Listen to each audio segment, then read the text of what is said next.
al asistir a las clases recibieron el link de los procariotas y de los virus, y ahora vamos a interiorizarnos un poco más acerca de cómo es el sistema genético tanto de virus como de bacterias.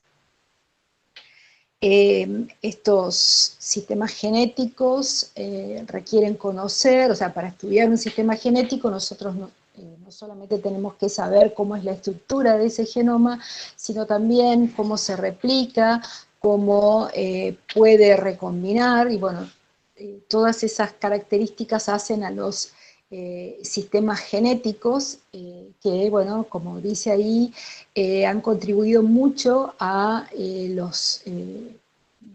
algunos conceptos que son muy importantes para genética.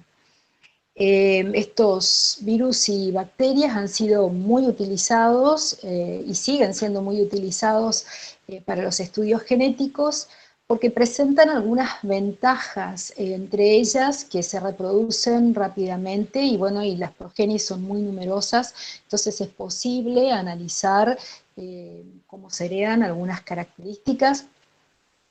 Ese genoma es pequeño, es haploide, es decir, que hay una sola copia de ese genoma por individuo y no dos copias como en el caso de los individuos diploides, y por lo tanto cualquier mutación que ocurra en esos genomas se expresan directamente.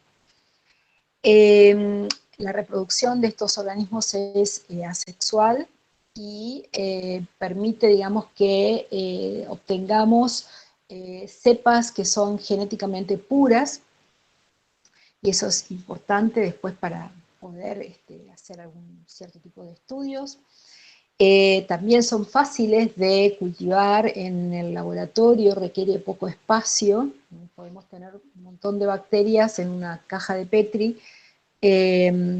También, bueno, existen distintas técnicas como para aislar y manipular los genes.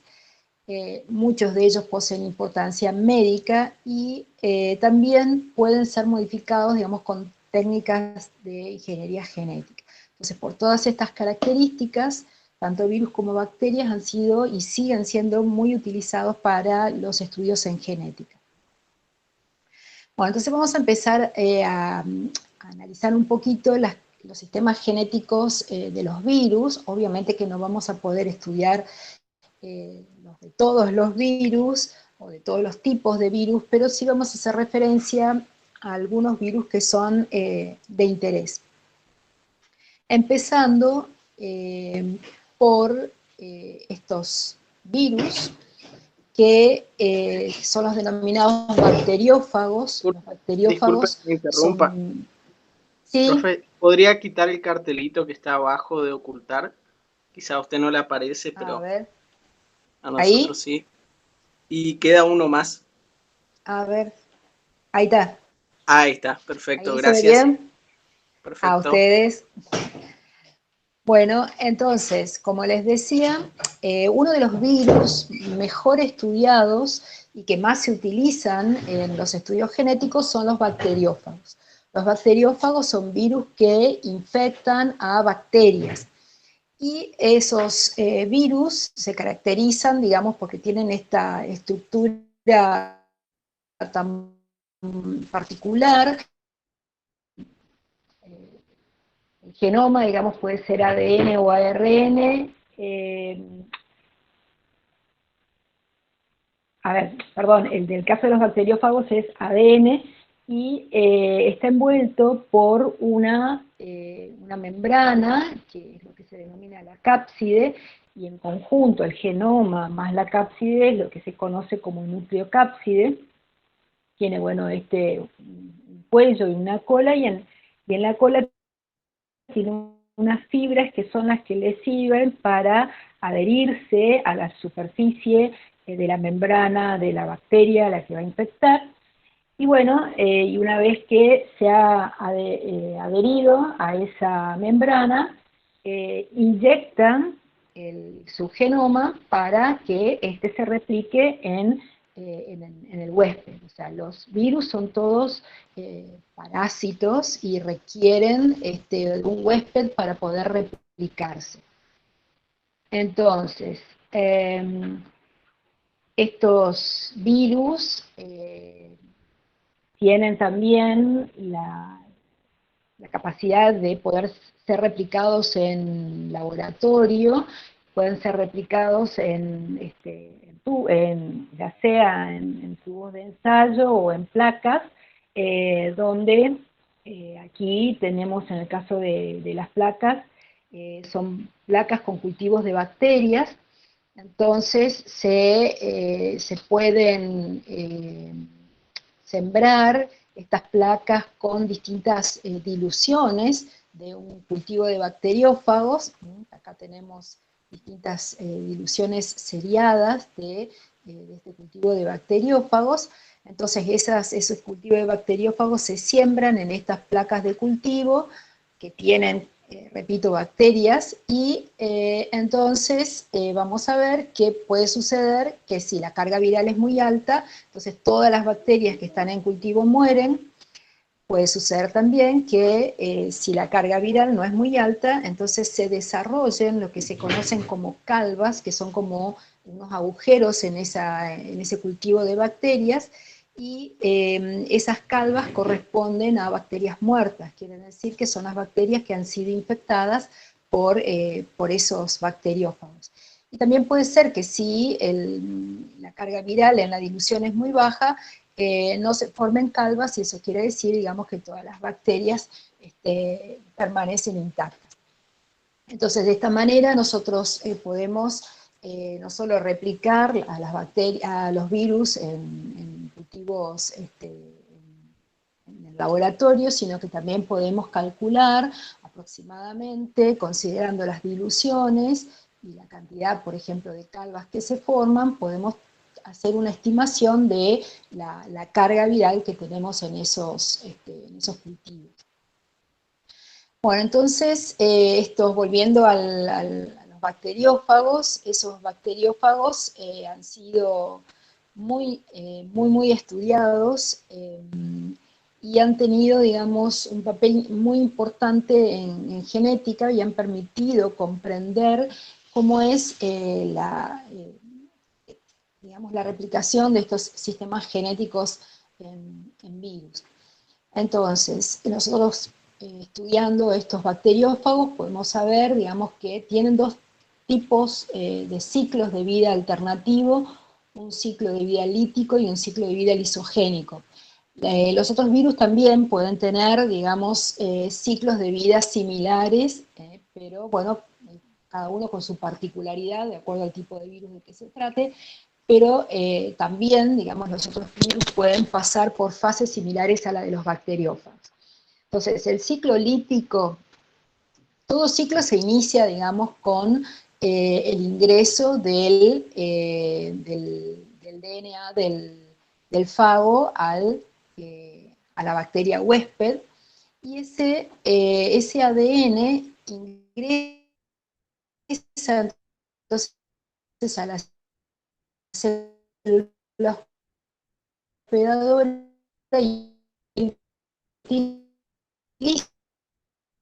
a la maquinaria. Los virus tienen en su composición solamente el genoma, y como dijimos que podía ser ADN o ARN, la envoltura viral, y en algunos casos puede haber una envoltura externa, digamos, con algunas proteínas que son antigénicas.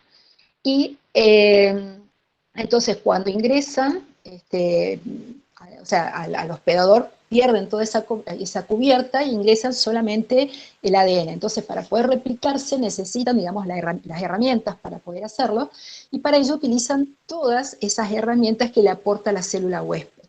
Entonces, aquí en este caso del bacteriófago, ese ADN del virus, una vez que ingresa, el ADN del hospedador se digiere, y entonces solamente queda el ADN del fago que utiliza, repito, todas las herramientas que le aporta la célula huésped para poder replicarse. Entonces, una vez que se replica, se transcriben, esa información se transcribe, y básicamente las proteínas que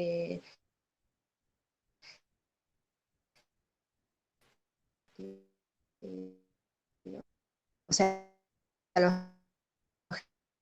genes que se transcriben y que después se traducen son aquellos que corresponden a todas las que se ensamblan, esos nuevos virus, se produce la lisis, o sea, se produce la ruptura, digamos, de la célula huésped y la liberación de los fagos que, bueno, que se han replicado en esa célula bacteriana. Entonces eso es lo que se conoce como el ciclo líptico, y es un ciclo que es virulento y que tiene como resultado la muerte de la célula huésped. El otro ciclo también se inicia con el ingreso del ADN a la célula hospedadora, y en este caso el ADN del virus se integra al cromosoma bacteriano y forma lo que se conoce como un profago. Entonces, ese virus queda como profago mucho tiempo y puede replicarse junto con el cromosoma bacteriano.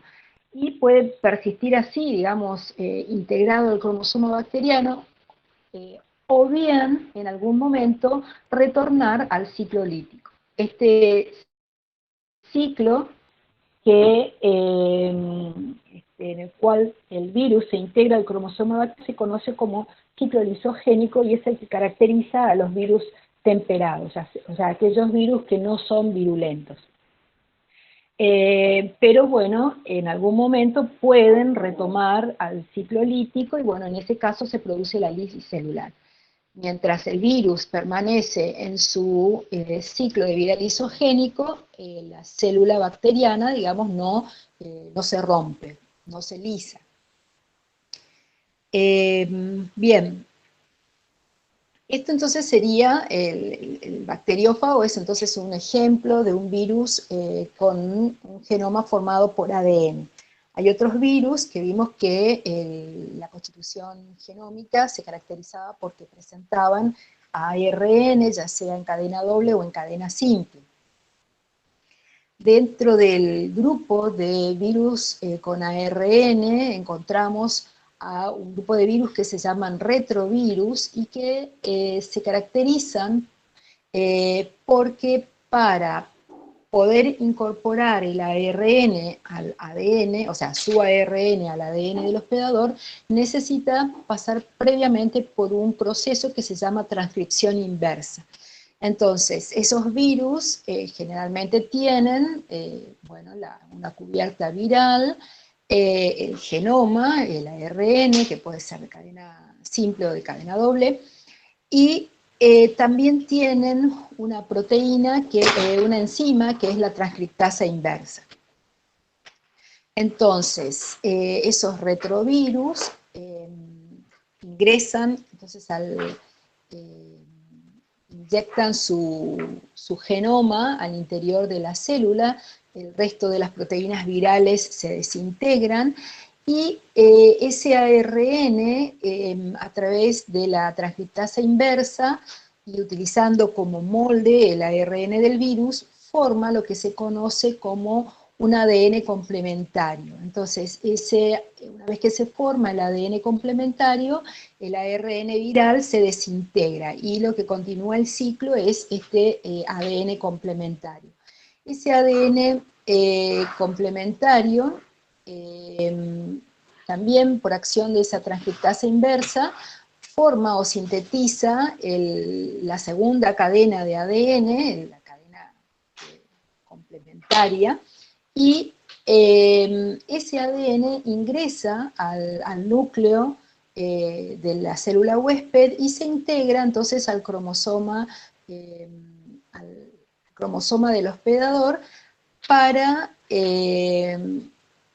formar un provirus. Entonces, ese provirus se transcribe en un ARN viral, utilizando entonces todo el aparato de la célula huésped, y ese ARN viral sale, digamos, del núcleo, y luego entonces la información, o sea, forma un mensajero viral, y ese ese ARN viral después se traduce utilizando entonces los ribosomas de la célula huésped, se forman las proteínas virales que van a formar la nucleocápside, y entonces todas esas copias del ARN viral se incorporan, digamos, dentro de esa envoltura, y bueno, luego son eliminadas de la célula, digamos, también por un proceso de lisis celular. Dentro de los retrovirus, uno de los ejemplos más típicos y, bueno, mejor estudiados es el HIV, que sabemos que ataca principalmente a los linfocitos T. El HIV, o sea, hay distintas hipótesis para tratar de explicar digamos, la pandemia provocada, digamos, por este virus, y una de las hipótesis plantea, digamos, que el HIV estaba, digamos, desde siempre infectando a los seres humanos, nada más que la versión de ese virus era un virus que no era patogénico, no era virulento, y que entonces hombres y, o sea, seres humanos y virus convivían, digamos, pero sin que estos virus sean letales, digamos, para las personas a las que infectaban. Pero la otra teoría, o la otra hipótesis, y que es la más aceptada actualmente, consideran, digamos, que el HIV deriva de un virus que infecta a los chimpancés, también que también provoca un síndrome de inmunodeficiencia, pero en los chimpancés, y esos virus que infectan a los chimpancés se habrían originado por recombinación de dos cepas virales que infectan a otras dos especies de monos. Entonces, tendríamos estos virus de inmunodeficiencia de los monos mangabeyes de boina roja, y tendríamos también virus de inmunodeficiencia en estos monos de nariz blanca. Estos monos. Y en algún momento los chimpancés habrían sufrido una doble infección por ambas cepas virales, y dentro de los chimpancés habría ocurrido la recombinación de ambas cepas, y esas cepas son las que dieron lugar a la formación de este virus, al CIP, que es el que posteriormente habría dado lugar, o sea, a través de una transmisión del chimpancé a los humanos, habría dado lugar a la formación de estas cepas de HIV que actualmente producen entonces el síndrome de inmunodeficiencia en los seres humanos. Hay actualmente dos cepas del virus del HIV, una cepa que es menos virulenta y que es endémica del África Occidental, y la otra cepa que también se habría originado aquí en África, que es la que posteriormente se habría propagado al Caribe, después a los Estados Unidos y a Europa, y que es la cepa que es más virulenta. Dentro de los retrovirus, dentro de los grupos de retrovirus, también hay un grupo que se denominan retrovirus endógenos, y que esos retrovirus, a diferencia de, por ejemplo, del HIV, que infecta principalmente los linfocitos T, estos retrovirus endógenos tienen la particularidad de que pueden infectar a las células germinales. Se integran a los cromosomas de esas células germinales, y por lo tanto pueden, además de transmitirse de manera horizontal, también hacerlo de manera vertical a través de las células germinales. Entonces, estos provirus, entonces se integran a esas células germinales y bueno, cuando los individuos se reproducen, transmiten a través de sus células germinales a estos virus, entonces que están integrados a los cromosomas de las células germinales. Entonces, hay muchas evidencias, digamos, de que gran parte del genoma de los eucariotas y, bueno, de los, en particular de los seres humanos, que están formados, digamos, por estos retrovirus endógenos. Se cree que aproximadamente un 8% del genoma humano está formado por secuencias de retrovirus endógenos. Estos retrovirus, en algunos casos, pueden provocar, pueden insertarse, digamos, dentro de las secuencias de algunos genes y alterar o afectar la expresión de esos genes, pero también han dado lugar, digamos, a la formación de pseudogenes y posteriormente, por neofuncionalización, esos pseudogenes pudieron adquirir funciones nuevas que en algunos casos fueron favorables, digamos, para los organismos huéspedes de estos retrovirus. De hecho, hay algunos de estas secuencias virales que dan lugar a la formación de una proteína que es importante o que se expresa en la placenta humana y que demuestra, digamos, que el grado de simbiosis que ha ocurrido a lo largo de la historia evolutiva de los seres humanos y que actualmente, o sea, los seres humanos requieren de la expresión de esa proteína para poder desarrollar la placenta. Entonces, así como esas infecciones de estos retrovirus endógenos pueden ser negativas, también pudieron, digamos, en algunos casos pasar desapercibidos y no cumplir ninguna función, pero en otros casos la incorporación de esos retrovirus endógenos a los genomas de los organismos huéspedes pudieron, digamos, tener efectos positivos. Y bueno, ser importantes desde un punto de vista evolutivo. Creo que en el texto de VIH dice que los virus que no matan a los hospedadores son importantes, digamos, que si matan al hospedador, como en el caso del VIH, es un virus que pegó pocos saltos, digamos, hasta llegar al hombre. Creo que algo así era. No sé si me explico. Como que para que sea un buen... O sea, el VIH no es un buen virus porque saltó muy rápido al hombre, digamos. Como que no se dio todo para que no mate al hospedador, digamos, el virus.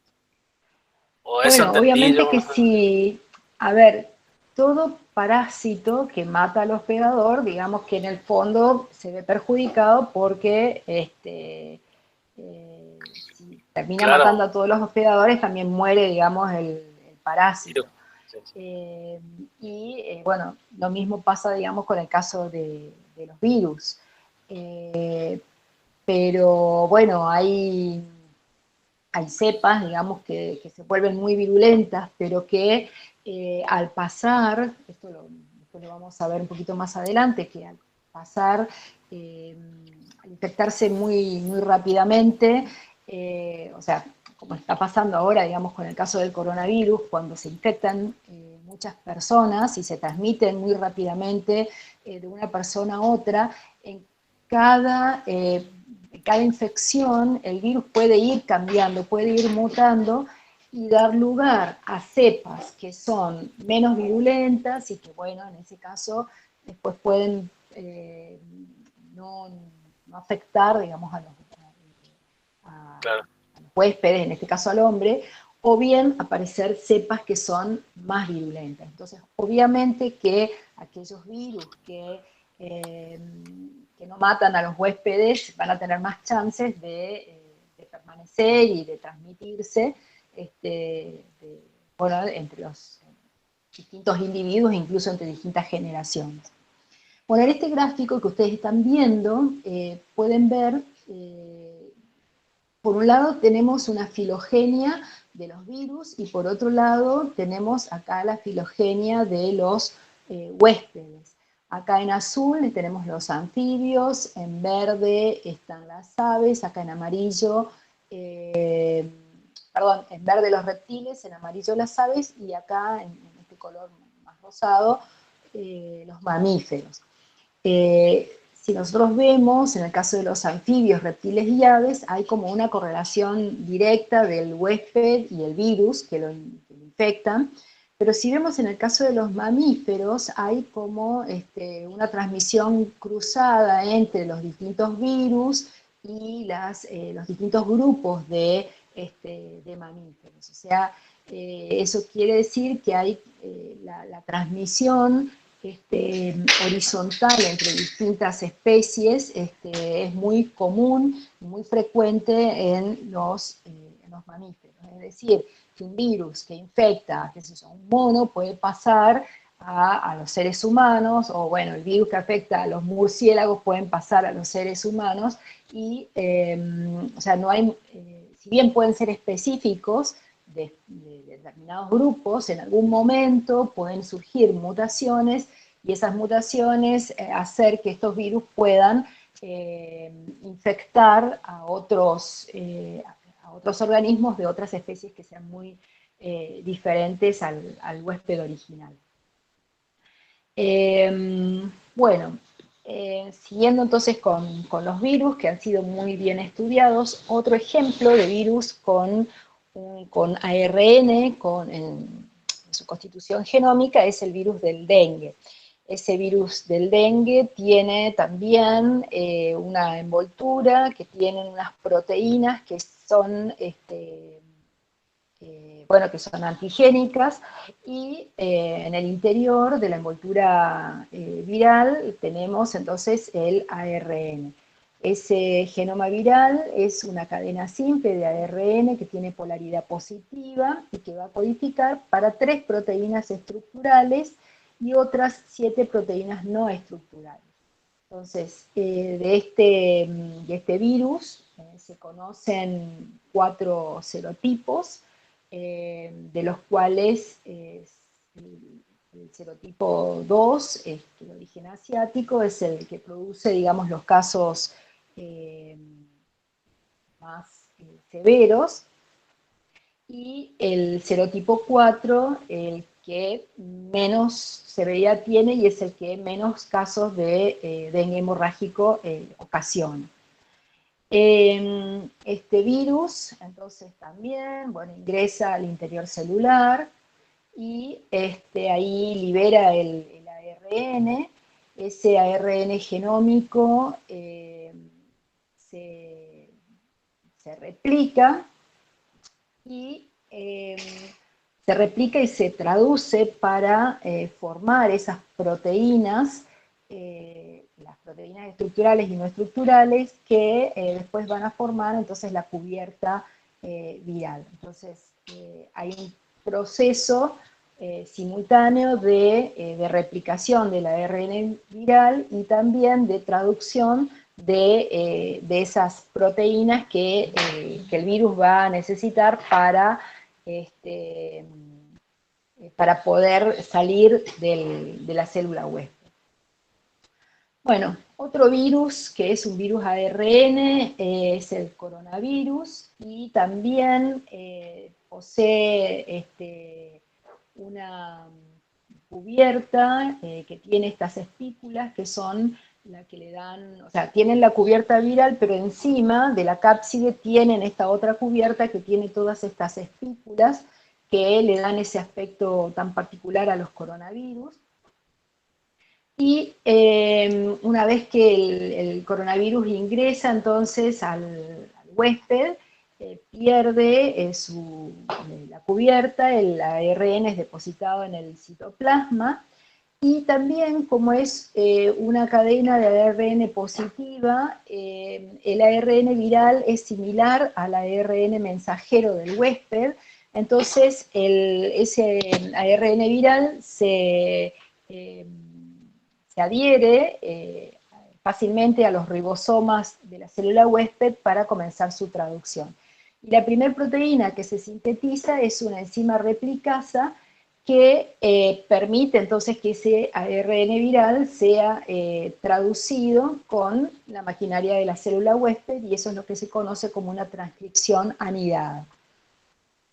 Entonces ese ARN viral, una vez que se replica, forma una poliproteína, y también tienen una enzima proteasa que se encarga de separar a las proteínas que forman esa poliproteína. Entonces acá podemos ver el ciclo completo. Entonces tenemos el coronavirus que ingresa, una vez que ingresa pierde entonces esta cubierta y solamente ingresa el ARN, que se une a los ribosomas de la célula huésped. Después entonces se traduce y se forma esa polimerasa viral, y una vez que se forma la polimerasa viral comienza entonces ese ciclo de replicación del ARN del virus. Y entonces después se traducen esas proteínas que van a formar la nucleocápside y las espículas de la cubierta. Entonces, como toda proteína, digamos, ingresa al retículo endoplasmático, entonces forman así vesículas que después integran a al virus, al ARN del virus, y forma entonces un virión maduro que queda dentro entonces de esas vesículas de Golgi, y por el proceso de exocitosis sale entonces al exterior celular. Bueno, obviamente que hay un montón de otros tipos de virus, y cada uno con sus particularidades, pero lo importante es conocer, digamos, básicamente cómo es la replicación de los bacteriófagos, que vimos que fueron, digamos, y siguen siendo muy utilizados en genética para diferentes estudios. Y bueno, también conocer un poco más acerca de estos virus que nos afectan particularmente aquí en la región. Me refiero al virus del dengue y bueno, a nivel mundial el caso del coronavirus. Vamos a ver ahora, dejando de lado los virus, vamos a conocer un poquito más acerca de los sistemas genéticos, pero de las bacterias. La bacteria, que es un organismo modelo de estudio, es el Escherichia coli, que es una enterobacteria, y que, bueno, son bacterias que forman parte de la flora intestinal normal. En algunos casos puede volverse patogénica, y bueno, en ese caso se vuelve infecciosa. Y esta Escherichia coli tiene, bueno, su cromosoma circular, y también, bueno, tiene algunos plásmidos.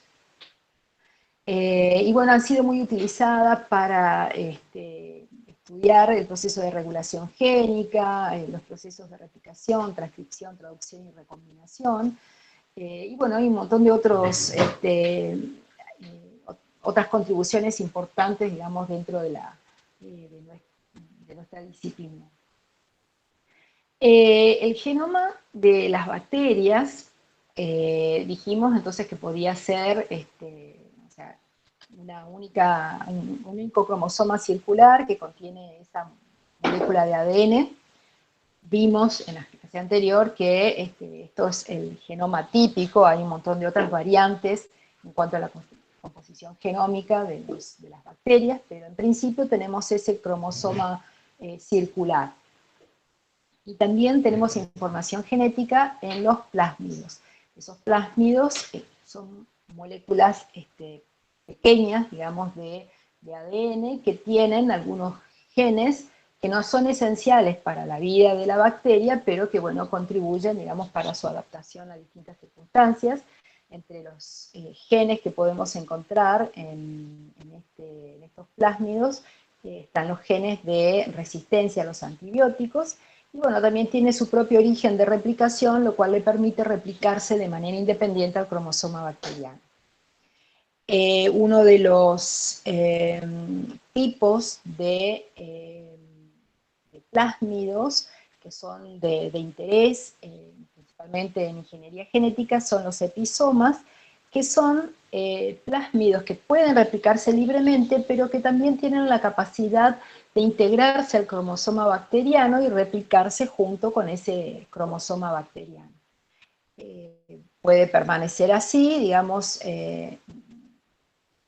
incorporado al cromosoma bacteriano, o bien en algún momento liberarse y seguir su vida independiente del cromosoma bacteriano.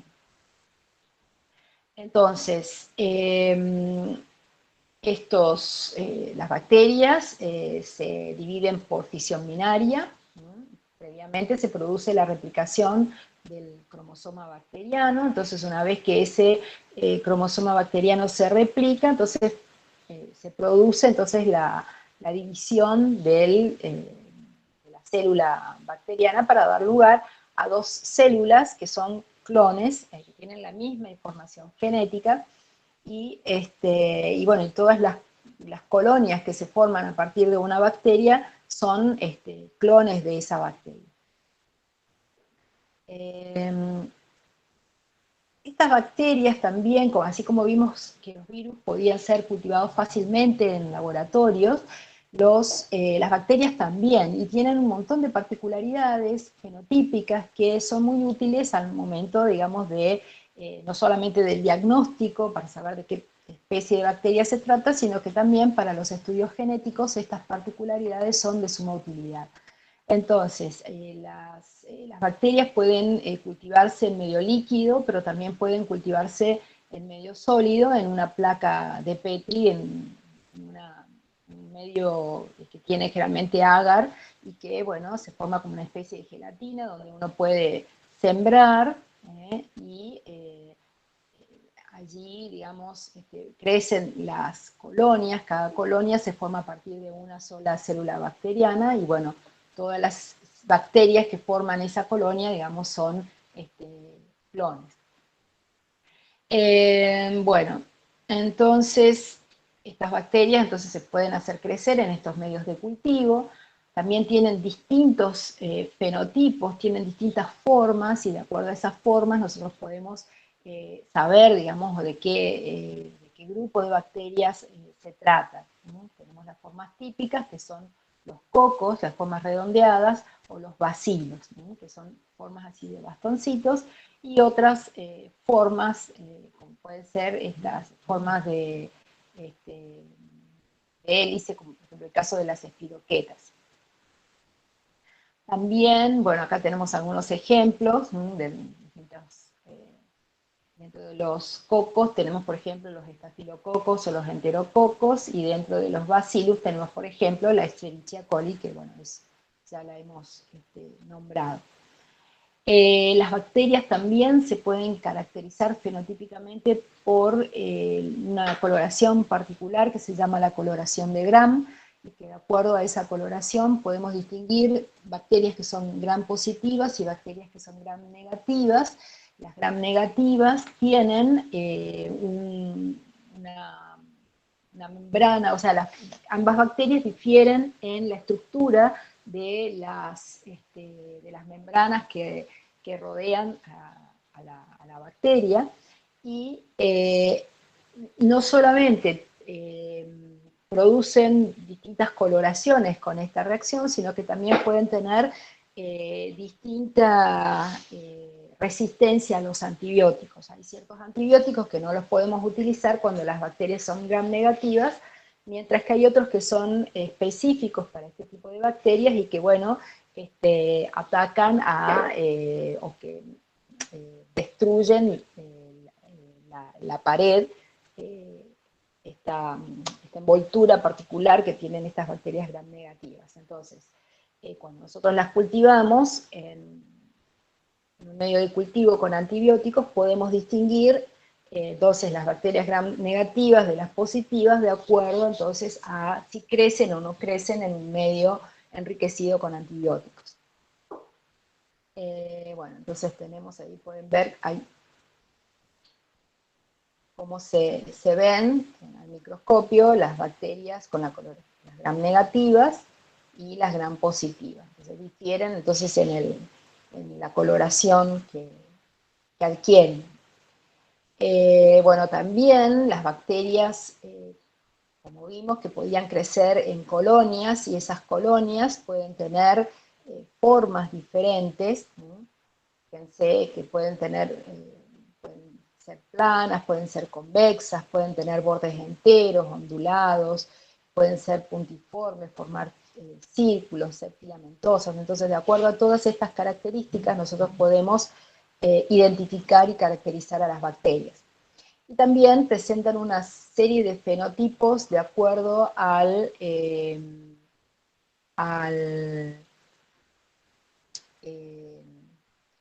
reacciones químicas.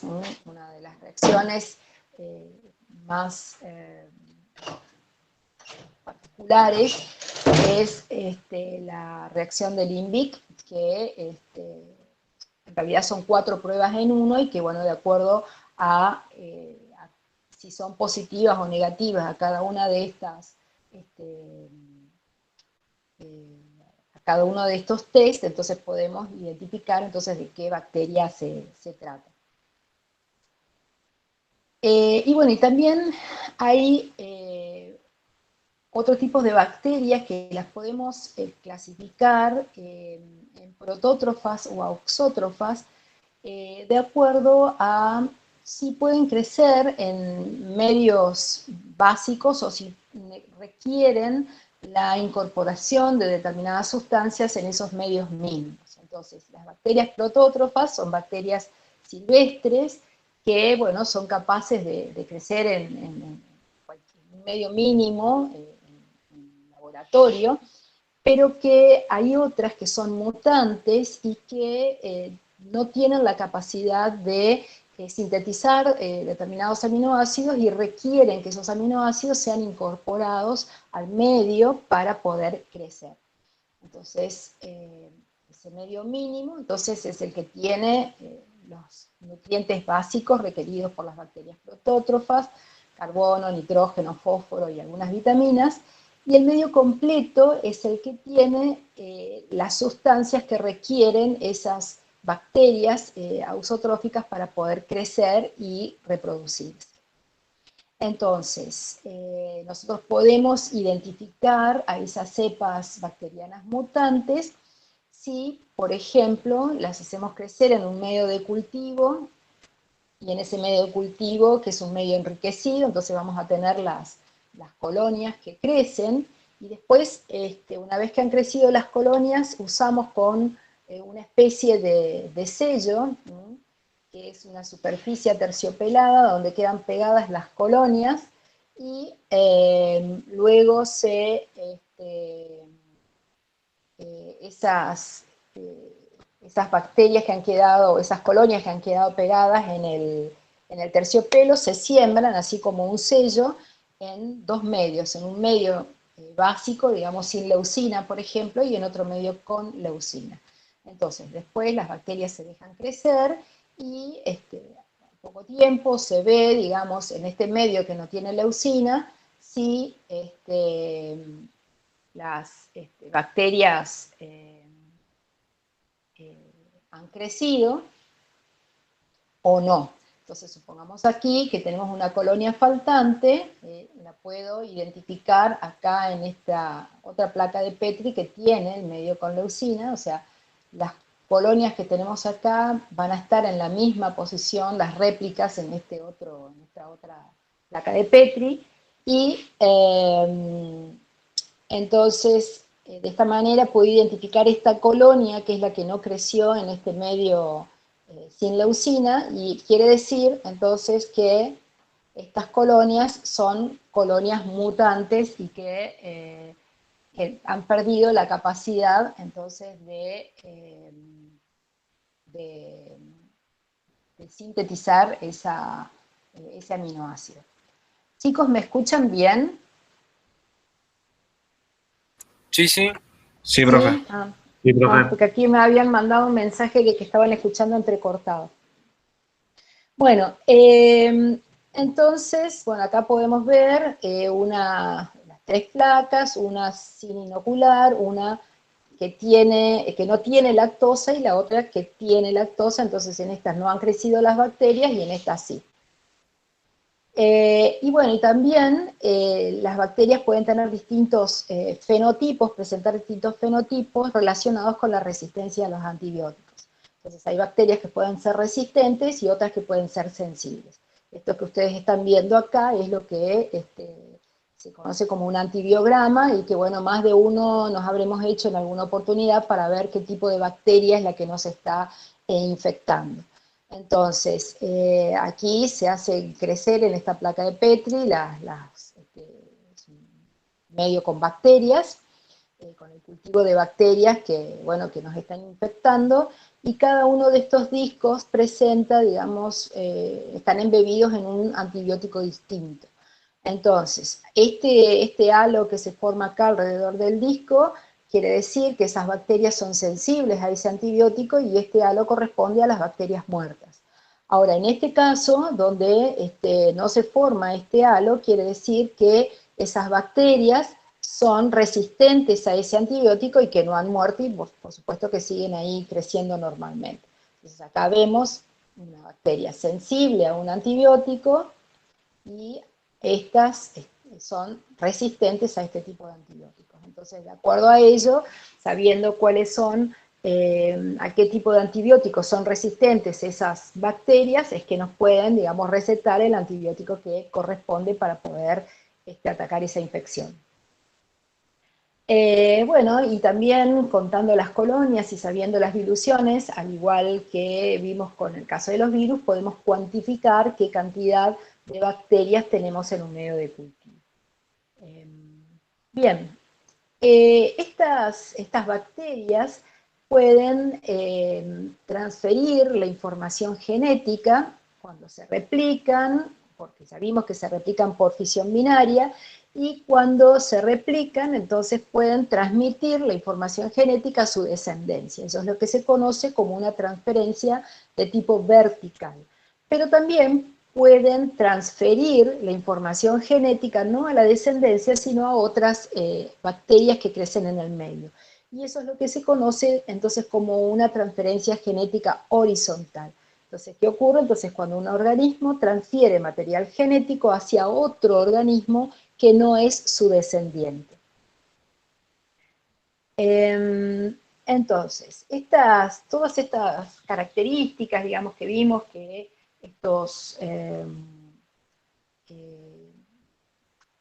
bueno, que las bacterias pueden crecer en distintos medios, algunos enriquecidos, otros medios mínimos, que la existencia de algunas cepas que pueden ser protótrofas, otras auxótrofas, se utilizaron para estudiar determinadas características de las bacterias. Y uno de los experimentos más clásicos es el realizado por Lederberg y Tatum, quien hicieron crecer, tenían, digamos, cultivos de bacterias en medios líquidos, y en algunos tenían, esas bacterias diferían en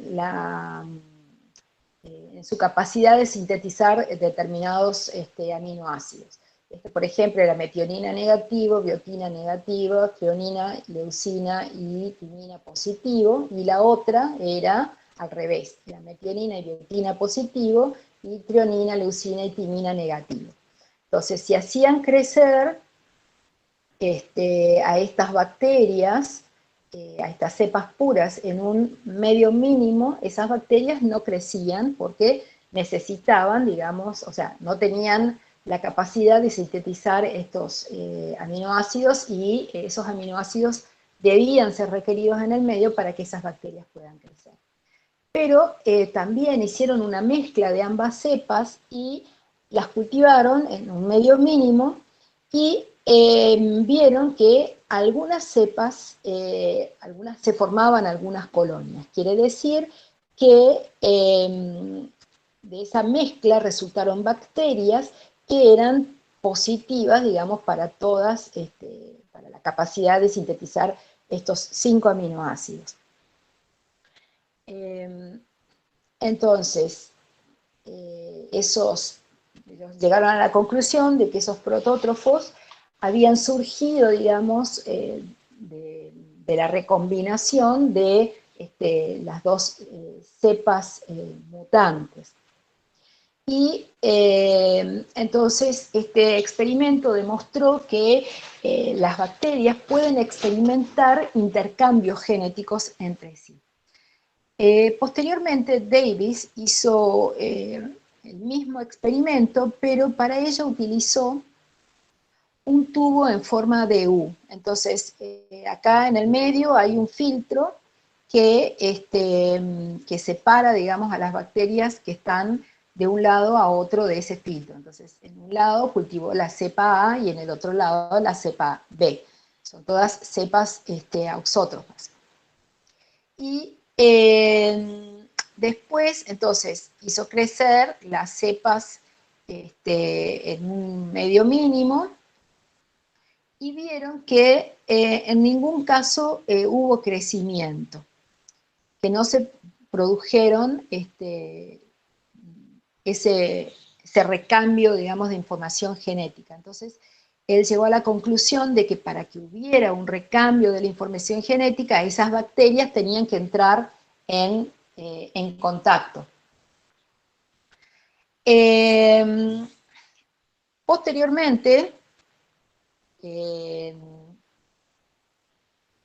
Posteriormente,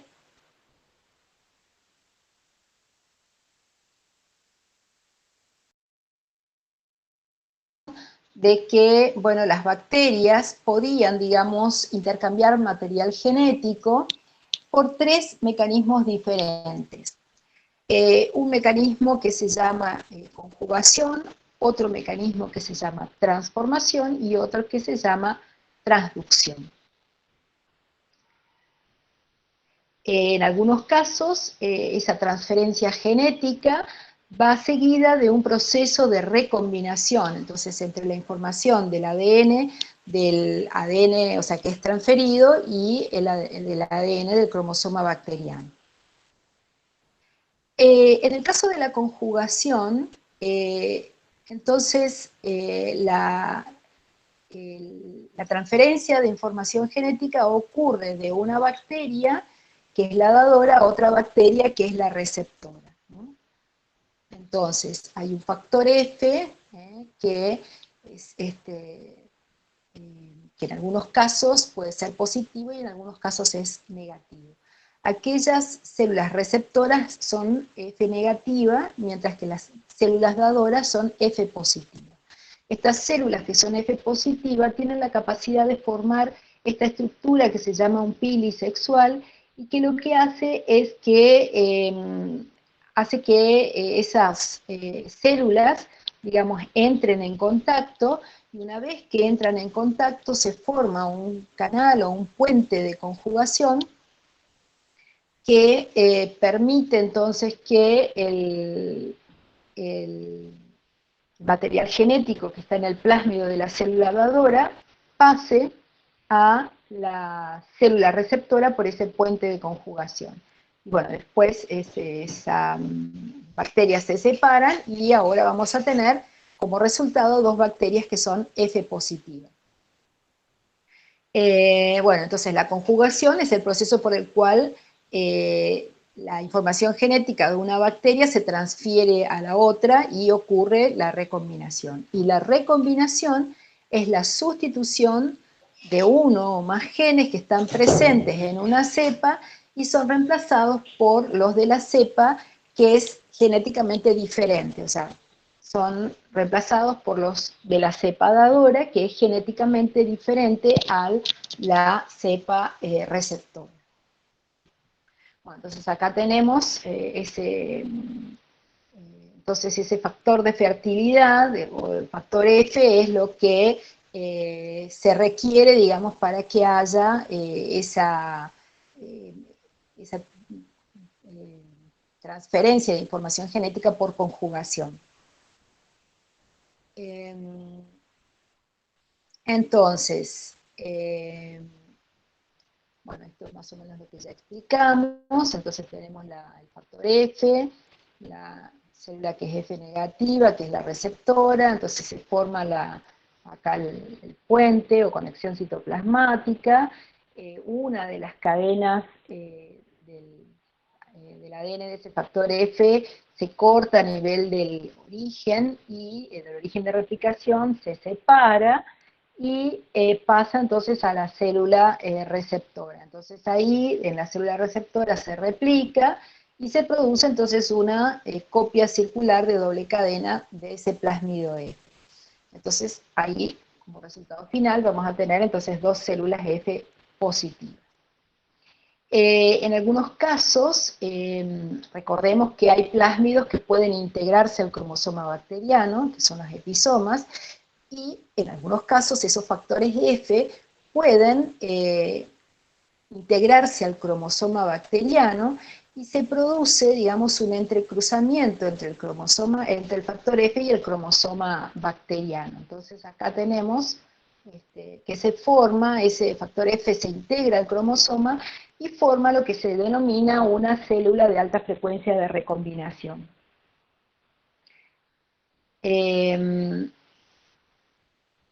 Entonces eso, como consecuencia de esa incorporación de ese factor F al cromosoma bacteriano, cuando se produce la conjugación, pasa ese factor F, pero también si el proceso de conjugación es un proceso, o sea, es largo, puede arrastrar algunos cromosomas, a unos genes del cromosoma bacteriano junto con ese factor F. Entonces, una vez que esas bacterias, digamos, se separan, acá tenemos el factor F que ha sido transferido, digamos, a la célula receptora, y vamos a ver que ha llevado consigo un gen o parte del cromosoma bacteriano. Entonces ahora vamos a tener repetida esa información genética. Nosotros sabemos que estos organismos son haploides, pero en este caso vamos a tener repetida parte de la información genética. Entonces ahí se puede producir una recombinación de la información genética, pero del cromosoma bacteriano. Entonces ahora se transfiere este pedacito azul acá y se lo cambia por este pedacito negro, que después eso se degrada y se elimina. Entonces ahora la nueva célula F va a quedar con un segmento, digamos, del cromosoma de la célula dadora incorporado. Y bueno, esas células de alta frecuencia de recombinación, como les había dicho, que esos plásmidos, esos episomas, que se unen al cromosoma bacteriano, en algún momento se pueden liberar del cromosoma bacteriano y continuar con su vida independiente.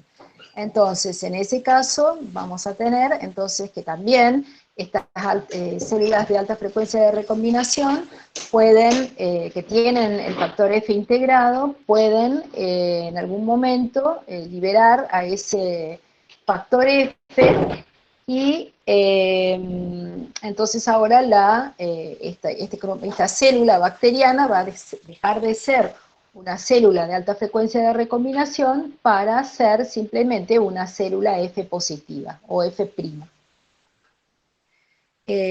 Acá, bueno, vimos que al escindirse del cromosoma bacteriano lleva una porción de la información genética del cromosoma bacteriano, por ejemplo acá el gen LAC, que posteriormente, al transferirse ese plásmido por conjugación a otra célula que es F negativa, entonces ahora también puede transferir parte de esa información genética de ese cromosoma bacteriano a la célula F negativa, que bueno, después se transforma en una F positiva, pero con el adicional de que tiene ahora un gen LAC de la bacteria de alta frecuencia de recombinación original. Bueno, y ese proceso, acá vemos que entonces esta bacteria va a quedar con ese gen LAC incorporado al plásmido, pero también va a tener el gen LAC en el cromosoma bacteriano. Entonces, en este caso va a ser un diploide parcial para ese gen. Y este proceso es lo que se conoce con el nombre de sexducción, y se producen en consecuencia diploides parciales o merocigotos. Entonces, que son células que tienen dos copias de algunos genes, una en el cromosoma bacteriano y otra en el plásmido F que ha sido introducido a esa célula. Y bueno, y también hay los genes de resistencia a los antibióticos también pueden ser transferidos por conjugación de una bacteria resistente a una sensible, y en ese caso los plásmidos, donde se localizan esos genes de resistencia, son los denominados plásmidos R. Entonces, si una bacteria le transfiere a otra, si una bacteria resistente le transfiere el plásmido R por conjugación a una bacteria que es sensible, puede entonces transferirle la resistencia a determinados antibióticos, y entonces esas cepas que antes eran sensibles, ahora se transforman en cepas que son resistentes. Es una de las formas en las que se transmite entonces la resistencia a los antibióticos entre bacterias. Bueno, otro de los procesos es el que se conoce como transformación.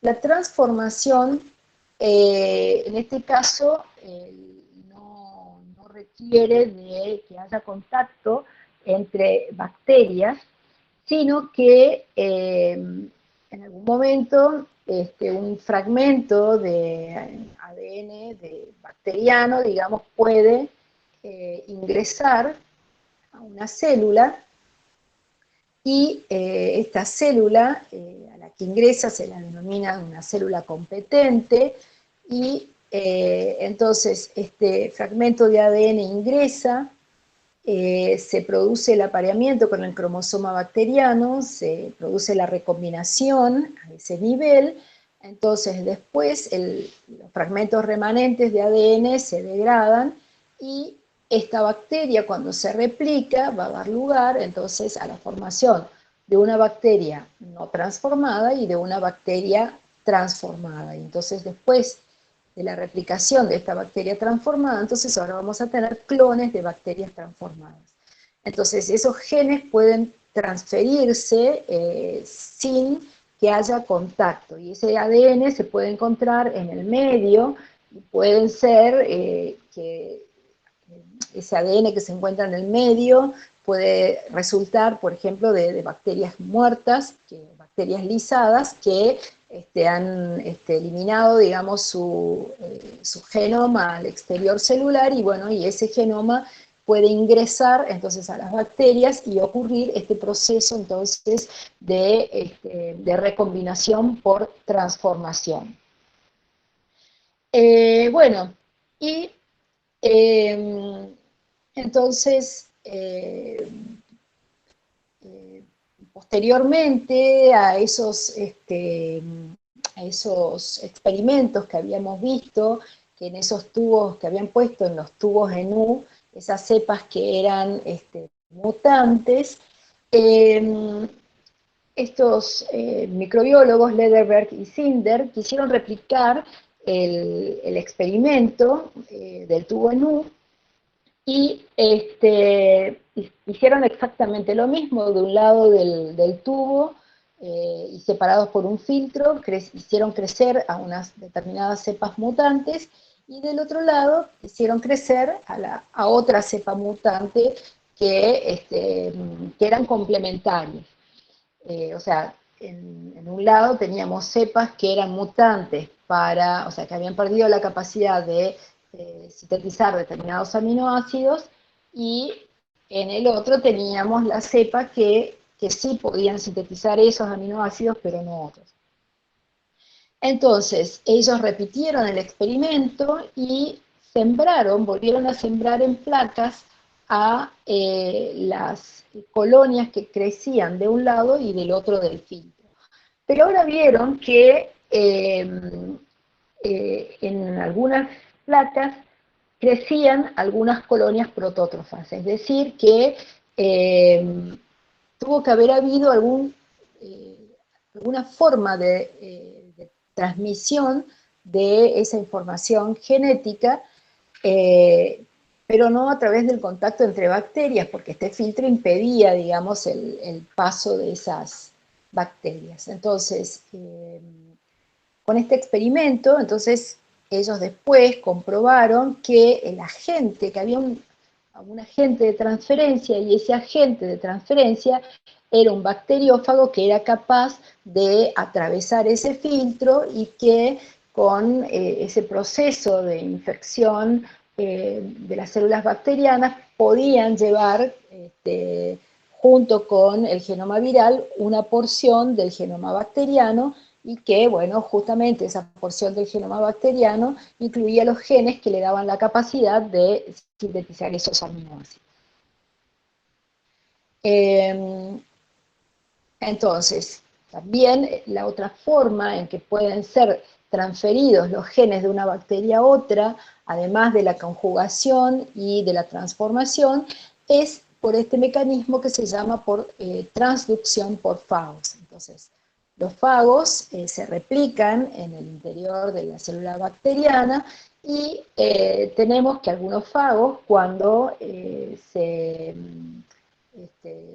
una vez que se han replicado y se envuelven, digamos, en esa envoltura viral, ese proceso de envoltura viral es un proceso que es aleatorio. Entonces, en ese proceso de envolver el ADN del virus, también en algunos casos pueden envolver parte del genoma bacteriano.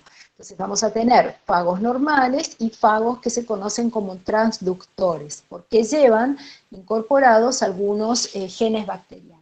Entonces, esos genes, esos fagos que llevan estos genes bacterianos, al infectar otras células, pueden inyectar ese ADN, que en realidad es un ADN bacteriano, de origen bacteriano y no viral, y ese ADN que fue transferido por las bacterias, por los virus, luego recombina, digamos, con el ADN del cromosoma bacteriano, y entonces ahora se va a formar un cromosoma transductante, con parte de la información genética del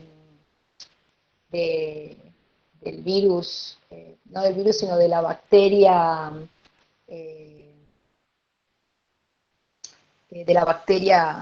que ha donado, digamos, esa porción de su cromosoma. Entonces, acá entonces podemos ver que hay distintos tipos de transducción.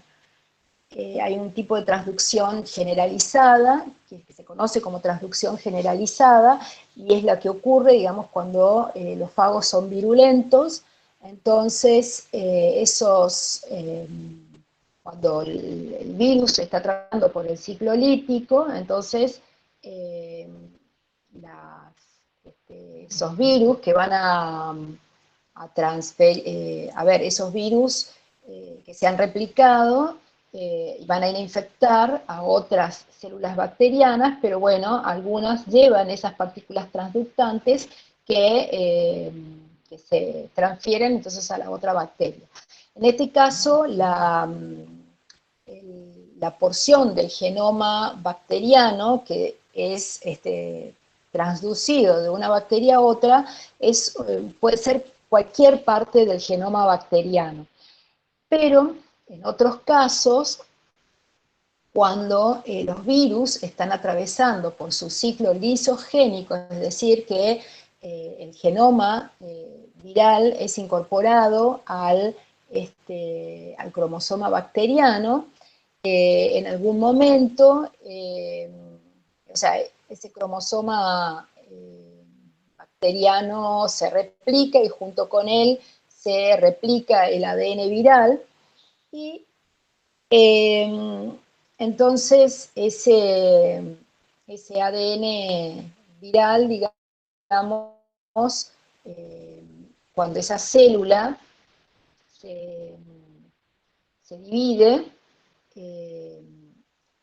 entonces parte de esa información genética que fue portada o llevada por este bacteriófago, que luego ha ingresado entonces a la célula bacteriana, después continúa replicándose con el cromosoma bacteriano. Entonces, este tipo de recombinación es específica, digamos, porque los genes que se pueden transferir de una bacteria a otra por este mecanismo son exclusivamente aquellos que están situados al lado del sitio de corte donde se han introducido o donde se ha introducido este genoma viral. Entonces, no es cualquier porción del genoma, sino que son sitios específicos del genoma bacteriano el que puede entonces recombinar por este tipo de mecanismo. Y es lo que se conoce como un tipo de transducción, entonces, especializada. Y bueno, y finalmente otro tipo de transducción, que es el que se conoce como transducción abortiva, ocurre, digamos, cuando el ADN del fago no es ni transducido ni recombinado, sino que persiste en la célula, en la célula bacteriana, sin replicarse, y entonces la célula que recibió originalmente ese ADN exógeno, cuando se divide, lo va a pasar solamente a una de las células hijas, y entonces en cada ciclo de división se va a ir diluyendo ese ADN exógeno, y entonces va a llegar un momento, digamos, en que esa información genética, digamos, va a permanecer, pero en una muy baja frecuencia y solamente entonces en algunas células bacterianas. Bueno, con esto vamos a terminamos, digamos, la clase de hoy. No sé si tienen alguna pregunta antes de que saque la presentación. Este teórico ya está subido al aula Moodle. Lo subí en versión PDF porque era muy pesado el archivo, incluso tratando de bajarla, quitando algunas imágenes, igual era muy pesado, entonces para no tener que quitar información, lo subí en forma de PDF. Bueno, chicos, ¿preguntas? ¿Alguna duda que les haya quedado?